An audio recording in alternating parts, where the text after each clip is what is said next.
হঠাৎ করেই দাউ দাউ করে আগুন ট্রান্সফরমারে, আতঙ্কে এলাকাবাসীরা। বাঁকুড়া জেলার ইন্দাস ব্লকের আকুই 1 নম্বর অঞ্চলের অন্তর্গত মান্দারা বাস স্টপেজ সংলগ্ন এলাকার ঘটনা। ওই জায়গায় একটি বিদ্যুতের ট্রান্সফরমার রয়েছে। হঠাৎ স্থানীয় বাসিন্দারা শুনতে পায় একটি বিকট আওয়াজ। তারপরেই দাউ দাউ করে জ্বলতে থাকে ট্রান্সফরমারটি। যদিও এই ঘটনায় কোনো রকম ক্ষয়ক্ষতি হয়নি বলেই জানা গেছে, তবে বড় রকম বিপদ থেকে রক্ষা পেল এই বাজারের ব্যবসায়ী সহ এলাকাবাসীরা।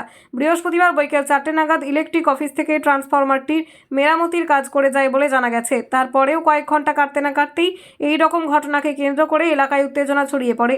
কিছুক্ষণের মধ্যেই আকুই ফাঁড়ির পুলিশ ঘটনাস্থলে আসেন। ইলেকট্রিক অফিস থেকে ইলেকট্রিকের গাড়ি ঘটনার অনেক পরে আসে বলে জানায় এলাকার মানুষজন। বলছি, দেখা যাচ্ছে একটা দাও দাও করে আগুন জ্বলছে। কিসের আগুন এটা? ওই ট্রান্সফার আগুন লেগেছে। ট্রান্সফরমারটা কোন এলাকার? ওই ছোটো গোবিন্দ মান্দ্রা মোড়।